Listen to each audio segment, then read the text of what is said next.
Welcome to our 12th podcast titled Champions of Hope and Leadership. I am Ben Kirby, Superintendent of Lake Orion Community Schools.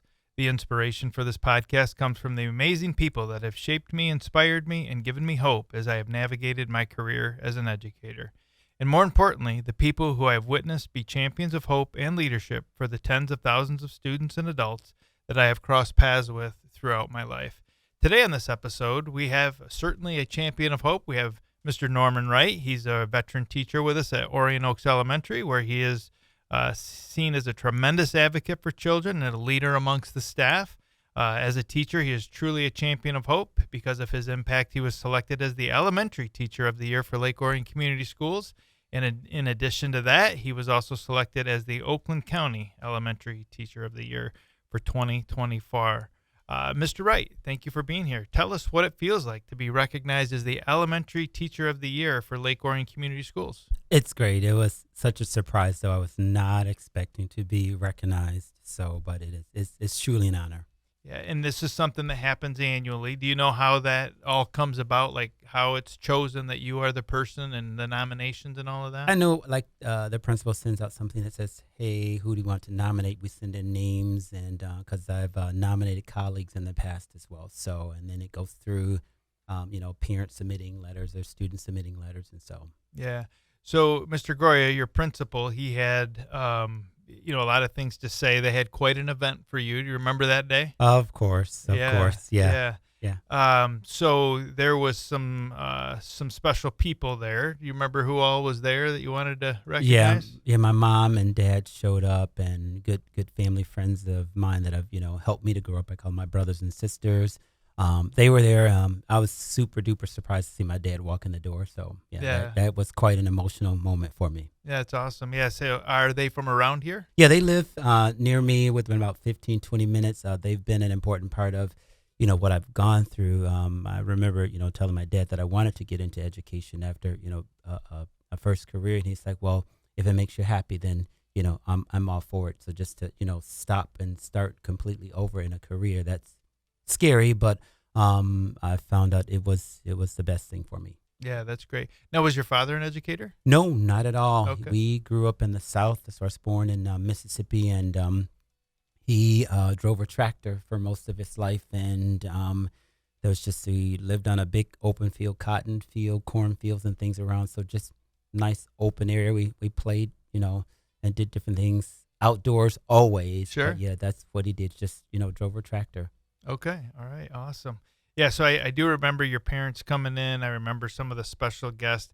I've been through in my 4 years, I've been through a lot of those celebrations. That was by far the most emotional one that I've ever seen and been part of. And obviously your emotions, lead a lot of that. But the PTO also put some time into that. Do you remember what the PTO did? Of course. They set a nice spread with bagels and different things Right. like that, coffee. So it was hard for me just to sit back to enjoy, because after the moment was over, I'm like shaking, like, oh my goodness, I can't believe, Right. that they had chosen me. I've seen other teachers chosen before, and I'm glad to celebrate them. But when it comes to you, it's a totally different story. Right. Yeah. No question about it. I've surfaced it with the cabinet, but we talked a little bit about, we really ought to think about at least the next period or the morning or something along those lines. We have these celebrations because families come in.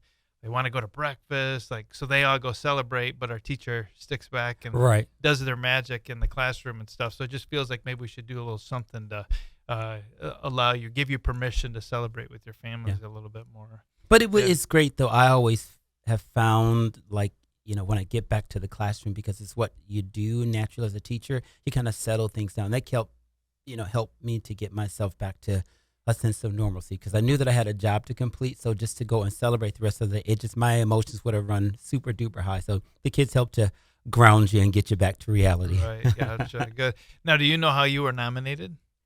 There are a few, I guess, I don't know who did it. I know there are some letters submitted from some former students and parents. Yeah. So not specifically who yet. No, I don't recall. Yeah. So there was some pretty impactful things said. Dr. Goria shared a little bit of that. I'm going to read a few of these things, if that's okay. So from one of your former students, he starts out by saying 500 words isn't nearly enough to describe such a teacher as him. Mr. Wright takes time to make sure He knows his students personally and makes it clear that he is not only their teacher, but a trusted adult who will support them even when they aren't fifth graders anymore. And there was a lot of that we heard. I remember when I stepped into his classroom to meet him, I was new at Orion Oaks because of the school changes, and it made me very nervous. He was watering his plants and listening to Sister Sledge, We Are Family. I knew immediately he was my fifth grade teacher. Because of him, I chose to follow my passion to becoming a teacher himself, and a teacher whose students will enjoy coming to school, where the classroom is a safe space to learn, just like Mr. Wright did for me. Another one said that he's not only an amazing teacher, but an amazing man and role model. I believe that when Aristotle constructed his concept of a virtuous man, he was envisioning Mr. Wright. But that was pretty impactful. And then as far as a parent, I think it's important to share also from a parent perspective. It says, my daughter has seen herself as a writer since early in elementary school, but during her fifth grade year, Norman Wright taught her that she could also use writing as a means to learn about herself through the expression in her writing. Norman created a more confident girl, one who turns to writing now to manage her stress and anxiety. My son, on the other hand, was a reluctant writer until his fifth grade year when Norman proved to him that everyone is a writer. He taught my son that he too had something to say and that writing is a very powerful way to speak. Wow. So when we talk about champions of hope, I mean, those are the things that you're doing. You're lighting that fire. You're inspiring kids. Is writing a passion for you, or is it just something else that you do? I discovered that it was a passion of mine. I had gone to an Oakland Schools conference in 2009, and I would always keep like a writing notebook. And there was a presenter, Linda Denstadt, and she had brought up a point about writing and what she had done with her son. And I actually had a writing piece in my car. So lunchtime during the conference, I'd run out and get the piece and come back in and shared it with her. And then from that moment on, I started to see writing differently. It was something that I did in my own private time. But once I learned, like, hey, other kids can do this, it just set me on fire to want to inspire other kids to do it, because it's more about your emotions. You open up who you are to share with other people, and a lot of times you don't want to share those intimate moments especially with strangers. Sometimes, meeting a teacher, you just don't know that person, so it takes a lot of trust in that person who you're writing for, just to listen to them say, hey, you can do this. Hey, give this a try. This is what you need to do. And when kids open up and do that, I think they discover how wonderful writing can be, because it is a tool that you're communicating to others about who you are and what you stand for. Yeah, that's great. Just amazing to think about that leap that it gave you when you went to that training. That's awesome. Yeah. That's awesome. So you said Oakland Schools. So speaking of Oakland Schools, do you remember when that team came in to recognize you for the countywide winner as well? Yes. We were teaching the fifth grade social studies unit, and I'm just, in my element doing what I need to do. And we had all the classes combined, in which we do just, all those kind of take turns and doing things. And so it's just up and just teaching, and all of a sudden here comes the camera crew. You're walking in. I'm like, oh no, not today. Yeah, there was a lot of people in that room with all the students, and man, were they excited for you. Oh, of course. That was really, really great. They did a nice job with that, and I'm not sure how we kept it quiet and secret with the number of people that kind of knew, but it was really great. And it did work out, maybe not from your perspective, but all those children were there, so all of them got to see you get that recognition. So that was certainly amazing. So you hear me talk about Champions of Hope. I've mentioned it, during our staff welcome backs. It's oftentimes in my communications. What does that mean to you in your role as a teacher? Truly just being someone who children and even adults can come to and rely on. It's like, I can't remember directly what that quote is, like, to the world, like, but you're the only person. Sometimes you're that person that matters, and it doesn't matter, what platform you stand on. If you take a moment, like, hey, I'm here for somebody else, I'm representing somebody other than me, and though you may be going through your own personal struggles or challenges, even in that moment too, what you go through, how you get through it, you can share that with someone else to offer them, some level of promise or some level of hope that, hey, you too can get through this if I can get through it. Yeah, exactly. And I'd be remiss if I didn't mention what some of your colleagues had said about you when we were going through that whole process of celebrating you. One said, I know of no other educator who is more deserving of this honor. Norman is a student-centered, highly dedicated teacher who exemplifies continuous professionalism with students, colleagues, and parents. His constantly calm, steady demeanor not only diffuses students who are angry, but communicates to all students that he is an adult that they can always count on and trust.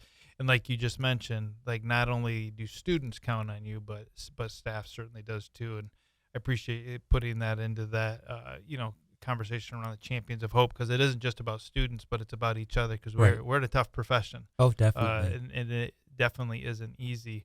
So I guess it leads me to my next wonder is what brought you into this great profession of education? Well, I was in banking, had been there for 17 years. I was awarded a scholarship from, I cannot remember the gentleman's name, that was National City. Well, they changed the name to National City Bank. And so just offered me an opportunity of leadership there. And I worked in various departments. And so I thought at any point, I would go back to school. And if something were to ever happen, where I could, get into it, I would. So I've gone back to a post-bac program at Oakland University and got the opportunity to be in a third grade classroom one time. And it's like, it was something just said, hey, this is where you're supposed to be. So got through the accelerated program and had my student teaching there at Orion Oaks when it was a multi-age setup. And I just fell in love with the concept and being there, and was shortly, offered, the job there at Orion Oaks Elementary. And it's been a journey like no other. Just totally, like I said, just nervous about the change. But now as I look back, it's been, a great decision that I've made, that where I've been able to inspire so many children, especially young men that, may not have the best attitude about education or best attitude or about writing, just to change kids, to have them to see education in a different way. It's been a fantastic journey. Yeah, no, that's great. That's great. And you're at fifth grade now Yes. in Orion Oaks. Have you ever been in any other grades? No, and I chose fifth grade too because I remember having my fifth grade teacher being so fantastic to me. And I tell the kids now, if I were to see her, I remember seeing her in the grocery store, I had to go on the aisle like before, okay, pull yourself together and take a deep breath, and then I'd go over and greet her. And it's like there was something so different about that fifth grade year. I was a kid who grew up who I didn't like school. I just wanted to be home. And I tell the kids of some of my not so proudful moments about being in school, but because I know how that felt, kids now coming in that don't have, that best attitude about education, I can reach to them like, hey, it's going to be okay, because that's what they need. They're leaving their families or whatever, their comfort zones, coming to a place that they don't always want to be, especially if learning sometimes is a struggle for you, but just to let you know, like, you can do this. Hey, come on in. I'm here. We're here to take care of you. You're going to be okay, because you need to meet that child's immediate need first of wanting to belong before you can even open up the world of academics to him or her. Yeah, good. And another thing you got going for you, obviously, is a male role model. Yes. There's just not a lot of male role models in an elementary school, and so certainly that really is powerful for especially young men. Yes. But for students altogether. So we appreciate the fact that you love fifth grade and Yes. that you love our elementary children for sure. So our profession, you obviously love that. You made the move. You've talked about how great it has been. But what's something great about teaching that you would share with aspiring teachers, which we need more of, and we will get. But what's great about our profession that you would share? The rewards, don't speak well enough, because when a child, you can see him or her finally get something, that aha moment that the kid gets, it's like, it's a feeling like none other. And I even see this year with my students, there's some girls in the room now, I can see them from the beginning of the year, they were like so shy, so timid. And now when they can sit and they can, raise their hand and they can ask a question and they can, answer a question, that's the thing, the incremental growth that you see in children. Sometimes even, when they leave and go off to sixth grade, I'm thinking like, they're not really ready yet to go, but then they can, when they come back and say, hey, thank you for what you did, because I know that during that year, I can't teach them everything. I would love to all life's lessons and, things about math and social studies. You just can't, they won't get it all. It's too much for their brain to handle. But if they can get just one small thing that you taught them and just remember that moment that they had with you, it's like none other, because some kids will come back and say, I remember when you did this, or when you sat next to me, or when you showed me this and taught me this in math. I've forgotten about it, but for them to remember it and to remind me that I was a part of that process, it's amazing, an amazing feeling to have. Yeah, great examples.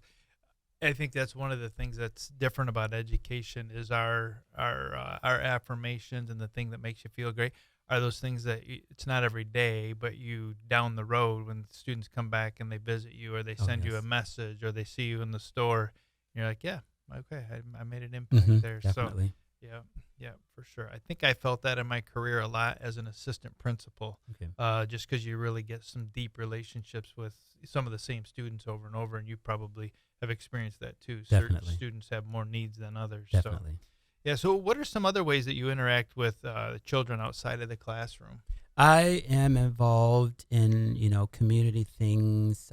We've had I at my church, I do, I'm the minister of music, teach music. Nice. And so I've taught concerts up at Oakland University. So during the summertime, I'll go up, and it's called the Project Upward Bound. And so I have been involved in that for years.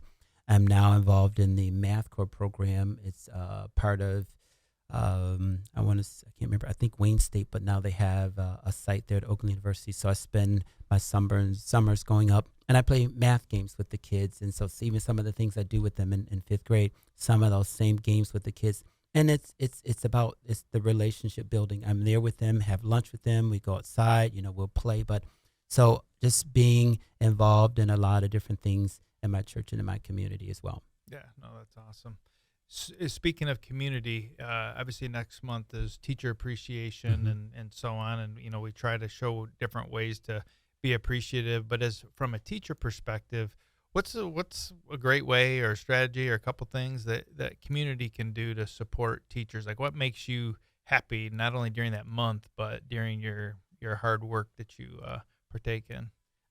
Obviously, the kids, they get you so many different things. But sincerely for me, sometimes it's just the words, thank you. Seriously, just thank you. And I've had, through social media where parents will reach out and say, hey, thank you. My kid is here, and it's because of you. Just honestly, thank you. And just to be recognized for what we do. It's not an easy job. I make fun sometimes and say, I plan a party for 25 of my best friends every single day, and it's hard work. And I tell my friends personally, I'm not a party planner. I will pay somebody to put on a party for me. I don't just, you decide colors and all that stuff. Right. But in the classroom, we have to do it every day, and you have to come in there with your game face on. And so sometimes just a little word or note, thank you, goes a long way. Yeah, that's great. Two powerful words. Definitely. Affirmations mean a lot to people. Doesn't matter what your role is, for sure. And they're hard for people to give. And it's not necessarily that people don't think about it, but they just don't do it. And so that's a great reminder. Thank you. So in your life, is there a person who has given you hope to develop into the person that you are today?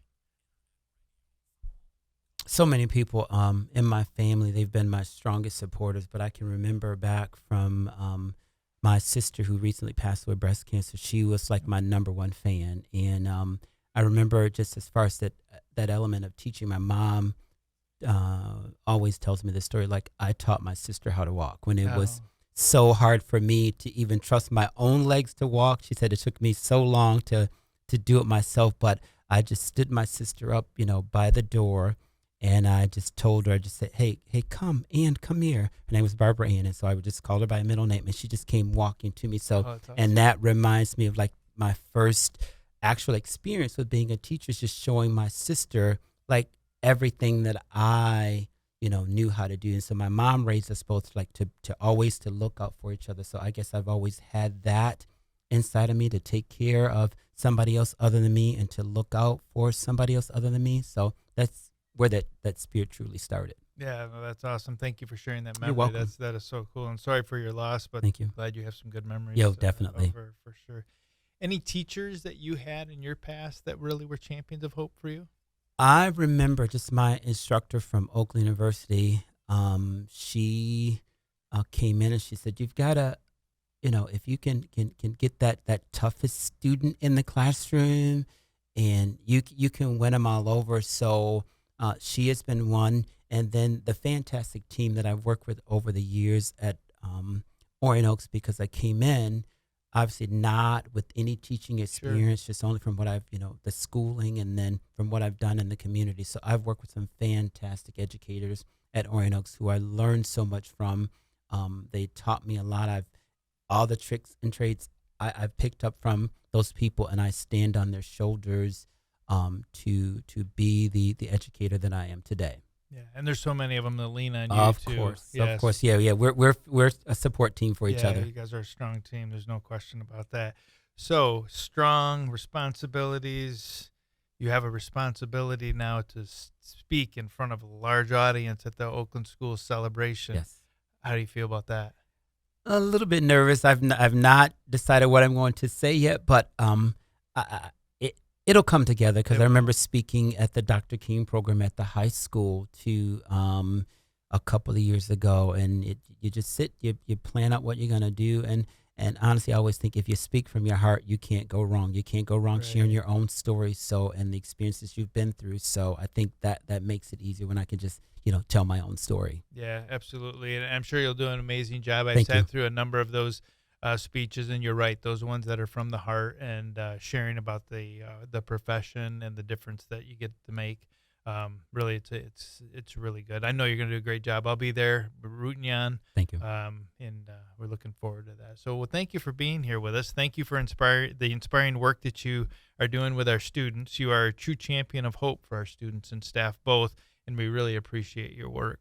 We look forward to bringing another guest next month as we find another difference maker. Thank you for listening today. I challenge our listeners to be that champion of hope for somebody, anybody.